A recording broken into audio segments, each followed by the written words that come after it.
तो रात के समय में अर्जुन को ठहरने के लिए एक कक्ष दिया गया। अर्जुन कक्ष में जाके ठहर गया। जब रात के 12 बजा तो देवराज इंद्र पहुंच गए उर्वशी के पास। उर्वशी बड़ी सुंदरी अप्सरा थी। उर्वशी के पास जाके इंद्र कहा कि ए उर्वशी, अगर तू किसी भी तरह अर्जुन को विचलित कर देगा, उसको धर्म से अगर गिरा देगा, तो अर्जुन के माथे पर जो भारत रत्न का टीका लगा है वो टीका भी मिट जाएगा और मेरा दिव्यास्त्र भी बच जाएगा। उर्वशी कही कि ए देवराज, मैंने कितने बड़े बड़े तपस्वी का तपस्या भंग कर दिया है। अर्जुन तो एक क्षत्रिय है, उसके शरीर में क्षत्रिय का रक्त दौड़ रहा है।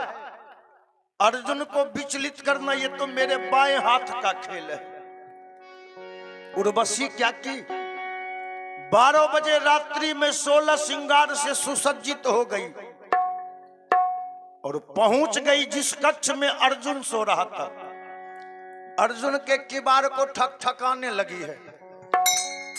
ठकठकाने जो लगी, अर्जुन सोचा कहीं इंद्र मेरे ऊपर आक्रमण तो नहीं करवाने वाला है, हमको रोक लिया है, ऐसा ना हो कि किसी दुश्मन से आक्रमण करवा दे। अर्जुन क्या किया, एक हाथ से गांडीव ले लिया और दूसरे हाथ से किवाड़ को खोला। किवाड़ का पल्ला जब हटा, सामने उर्वशी को देख के अर्जुन लज्जित हो गया। अर्जुन सोचा कि एक औरत के लिए मैं गांडीव हाथ में ले लिया। अर्जुन गांडीव को रख दिया और कहा कि ए उर्वशी, इस 12 बजे रात्रि में तू मेरे पास क्यों आई हो? ये जो बात अर्जुन कहा, उर्वशी अर्जुन के सामने अपना आंचल पसार दिया और आंचल पसार के कहा कि ए अर्जुन, एक भिक्षा लेने आई हूं, आहो भारत वसुंधरा के हो लाल, एक इच्छा लेकर आए। भारत वसुंधरा के हो लाल, एक इच्छा लेकर आया। भारत वसुंधरा के हो लाल, एक इच्छा लेकर आया।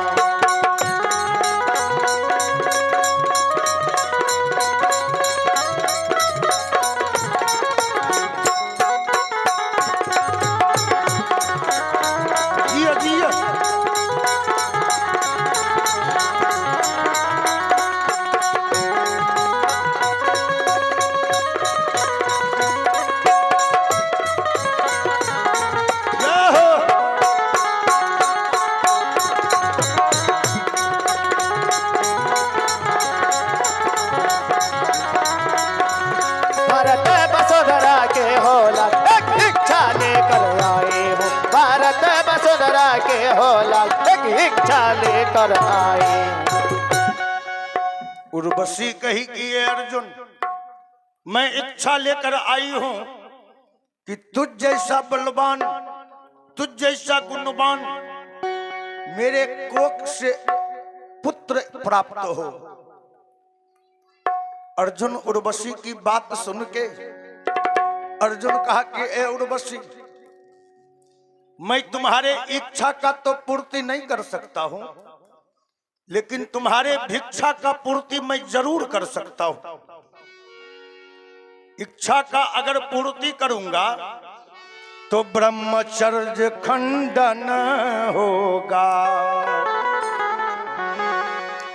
चेहरा फीका पड़ जाएगा, भारत माता के मस्तक पर सुन लो कलंक लग जाएगा। कहा कि उर्वशी, अगर मैं तेरे इच्छा का पूर्ति किया तो ब्रह्मचर्य खंडन होगा, चेहरा फीका पड़ जाएगा, भारत माता के मस्तक पर सुन लो कलंक लग जाएगा। लेकिन हे उर्वशी, तेरे इच्छा का पूर्ति करूंगा तो हो सकता है कि मैं वीर हूं, तुम्हारे गर्भ से जो बच्चा जन्म ले वो कायर हो जाए, तब तो तेरे इच्छा का पूर्ति नहीं होगा।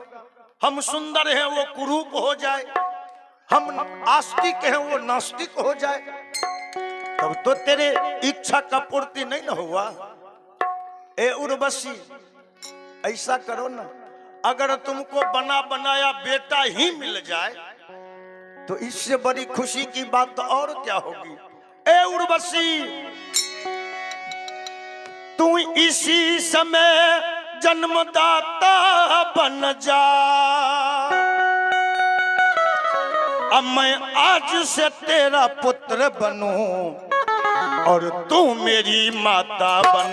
मैं आज से तेरा पुत्र बनूं और तू मेरी माता बन जा, मैं आज से तेरा पुत्र बनूं और तू मेरी माता बन जा।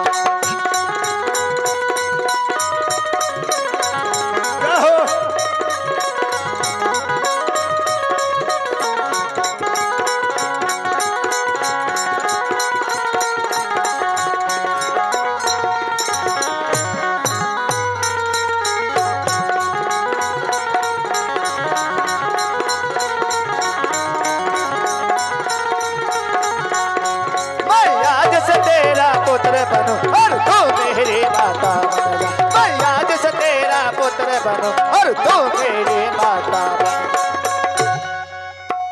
कहा कि तू इसी समय जन्मदाता बन जा, मैं आज से तेरा पुत्र बनूं और तू मेरी माता बन जा। उसी समय उर्वशी क्रोध में आके अर्जुन को श्राप दे दिया कि ये अर्जुन, जाओ तुम हिजड़ा बन जाओगे। हिजड़ा बनने का श्राप दिया था, लेकिन वो भी श्राप समय पर काम आया। जिस समय अर्जुन अज्ञातवास के समय था तो राजा विराट के दरबार में हिजड़ा बन के बिरहनंदला के रूप में राजा विराट पुत्री को नृत्य सिखाया करता था। तो मैं कहानी सुना रहा था कि जब बाल ब्रह्मचारी भीष्म पितामह ने द्रौपदी को इतना सारा आशीर्वाद दे दिया,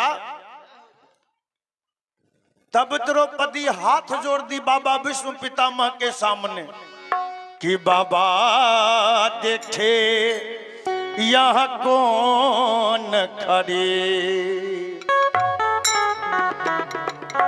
द्रौपदी जो ये बात बोली, भीष्म पितामह चौंके। भीष्म पितामह सोचे कितना सारा आशीर्वाद मैं द्रौपदी को दे दिया हूं। द्रौपदी कही कि हाँ बाबा, इतना सारा आशीर्वाद आप द्रौपदी को दिया है बाबा। ए बाबा, आपने प्रतिज्ञा किया था ना बाबा कि एक पांडव कल को मारा जाएगा और आज का बदला उतारा जाएगा। तो ए बाबा, आप जानते हो ना बाबा कि मेरे 5 पति हैं। अहो 5 पतियों में से कहीं अहो एक भी मारा जाएगा। अहो तो बोलो ये आशीष तेरे क्या झूठा नहीं कहा है। अहो बोलो ये आशीष तेरी क्या झूठा नहीं कहाएगा, बोलो ये आशीष तेरी क्या झूठा नहीं कहाएगा।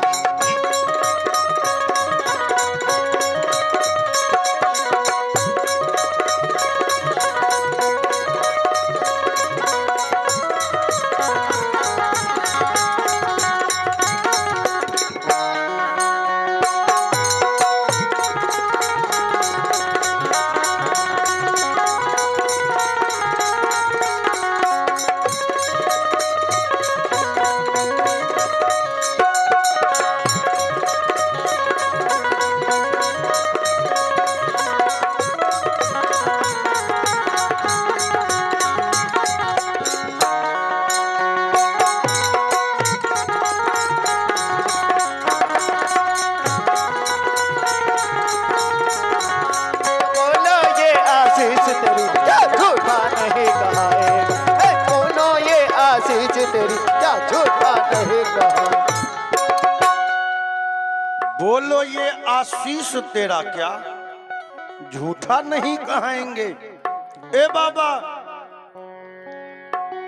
अब भीष्म पितामह कहा कि ये बेटी द्रौपदी, एक बात बताओ, तू अकेली आई हो कि तुम्हारे साथ में वो छलिया कन्हैया भी आया है। अब बाल ब्रह्मचारी भीष्म पितामह जो पूछे, अब द्रौपदी कभी बाबा को देखती है और कभी फाटक के बाहर देखती है। फाटक के बाहर जो देख रही थी द्रौपदी, भगवान इधर से हाथ डुलाए कि मेरा नाम मत कहना, तो द्रौपदी कम्मो देखी थी, लेकिन हाथ पूरा पूरा हिलते बाल ब्रह्मचारी देख लिए।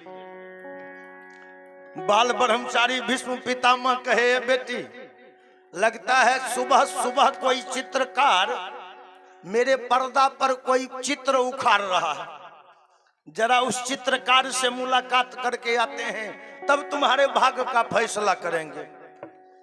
अब बाल ब्रह्मचारी भीष्म पितामह सोचे कि बड़का बेइज्जती अब बाकी है, क्योंकि हम तो साड़ी पहन के बैठे हैं। अब भगवान कृष्ण चाहा कि जब तक बाबा बाहर आएंगे तब तक साड़ी खोल के फेंक देंगे, लेकिन अनारी के तरह साड़ी पहने थे ना, 10-20 गिरह साड़ी में मारे थे। अब बाल ब्रह्मचारी भीष्म पितामह बाहर निकलने वाले हैं, अब यो 5 गिरह बाकी है। भीष्म पितामह आ जो रहे थे, भगवान कृष्ण सोचे कि बाल ब्रह्मचारी है भीष्म पितामह, घूंघट काट के बैठ जाते हैं, औरत समझ के बाबा लौट जाएंगे। लेकिन भगवान कृष्ण जो धर भर में आंचल सर पर लेना चाहा, आंचल रह गया नीचे और पीताम्बरे को घूंघट काट के बैठ। बाबा जब बाहर निकले तो क्या देखे कि भगवान श्री कृष्ण पीताम्बर